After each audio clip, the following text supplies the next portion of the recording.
20 pesos a day takes poverty away. Huwag maging biktima ng scam. Sundin ang mga tips na ito para maging protektodo ang pera mo. Huwag ibigay ang personal na impormasyon mo kaagad.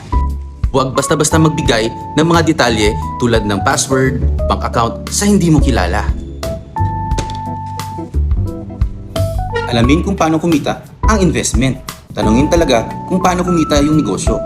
Kung hindi nila maipaliwanag ng maayos, edi malamang scam yun. Basahin ang mga dokumento ng maigi. Huwag pirmahan agad ang mga dokumento o mga kontrata. Magtiwala sa iyong pakiramdam.